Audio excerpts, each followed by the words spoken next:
Assalamualaikum. Hi everyone. My name is Muhammad Adam Hakimi bin Muhammad Zaini and my matrix number is 241815. So in this video, I will be presenting about the media system in Morocco. I will cover several aspects, including the population and demographic, the media history, the unique characteristic, the social, digital and Islamic media, and the issues. Right, so I begin with the population and demographic of Morocco. So based on my research, the current population of Morocco reached almost 38 million people.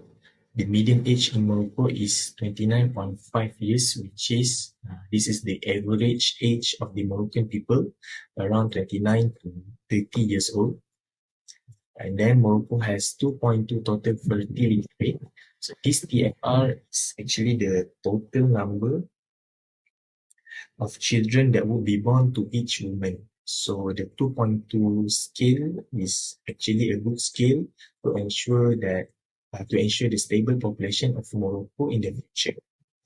And the male's life expectancy is 73.3 years, and the female's life expectancy is 77.8 years.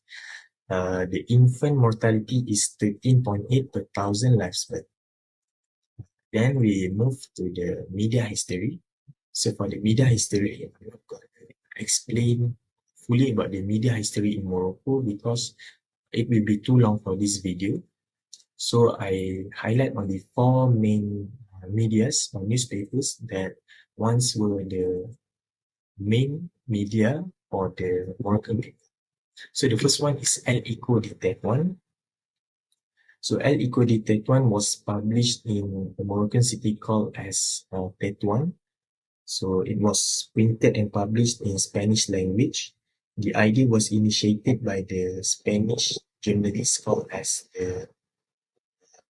Pedro Antonio, and this newspaper appeared in 1860. After El Eco de Tetuan, there was Al Maghrib. So this newspaper published in 1883. It was initiated by Gregorio Trinidad Albines, and it was published in Arabic language. After that, we have the La Vigie Marocaine. So this newspaper printed in French language was published in Casablanca, Morocco. It appeared in 1908, and this newspaper was destined for the service of French colonialism during the post-colonial period. And the last media was the El Eco du Maroc. So this newspaper was printed in French language as well.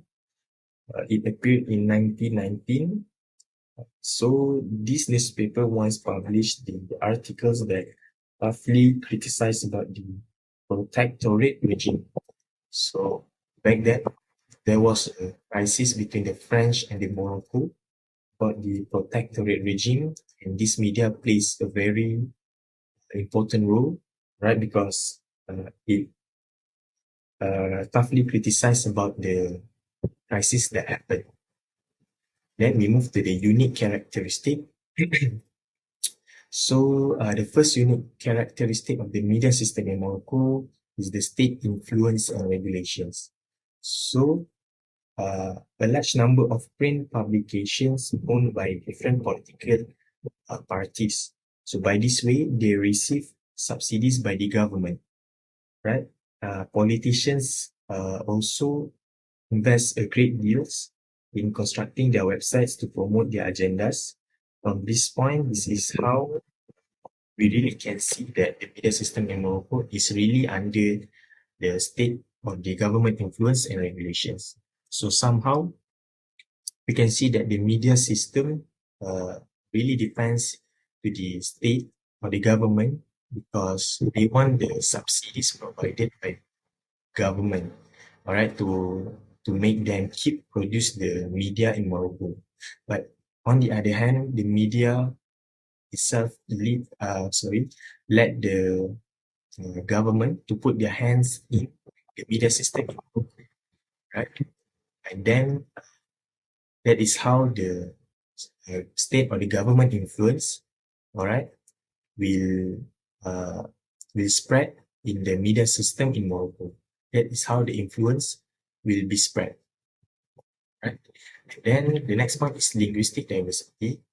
So based on what I already explained earlier about the newspapers, all the newspapers were published not just with one language used, but all the newspapers were published with several languages used, all right, such as the Spanish, and the Arabic, right? So, and media system in Morocco also have the regional influence. And then we move to the social media.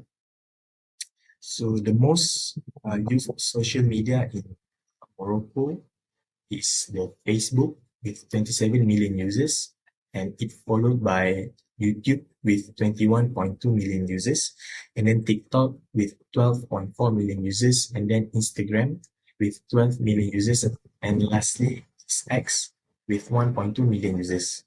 And then we move to the digital media. So other than social media and streaming services, there are several digital media such as Akbarona, Lides, and Morocco World News in Morocco. Then we move to the Islamic media. The first point is state-controlled religious media.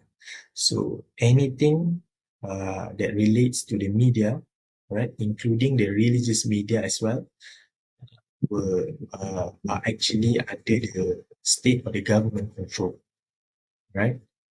And then Islamic education in media.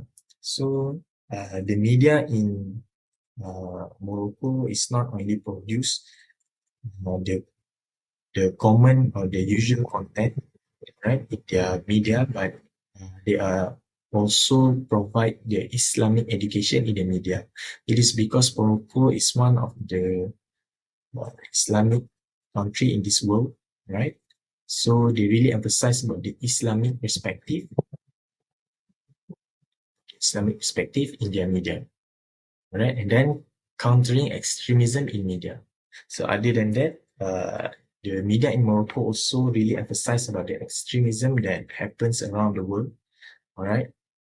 So they just not share or updating the extremism news that happen in the world, but they also spread the awareness, right, among the Moroccan people, all right, as a way for them to not let the extremism happen in their country. And then we move to the issues. The first issue is the limited press freedom. As what I mentioned earlier, the press or the print publications or the media itself, they not have their own freedom because they really depends to the state or the government, right? Because of the subsidies. So today, the media in Morocco, they are fighting for their rights to have their own freedom, right? For them to freely producing their content in Morocco. And this point is actually connects with the second point, which is the state influence in media. So this is also like I mentioned, when the media really depends on the uh, subsidies provided by the government, all right, it opens a chance for the government to put their hands in the media system in Morocco. And that is how the state or the government influence was are spread in the media system in Morocco. So the last issue is the inequality access. The last issue, I think, is actually really common issue because I think in Malaysia also we have this inequality access issue, right? Because it depends on which area did you stay, right? If you stay in an urban area, I think that there is no problem for you to have a good access with the media, right? But if you stay on the opposite side, maybe it will be hard for you to have a good access to the media, right? So I think that is all from me. Thank you. Audio Jungle.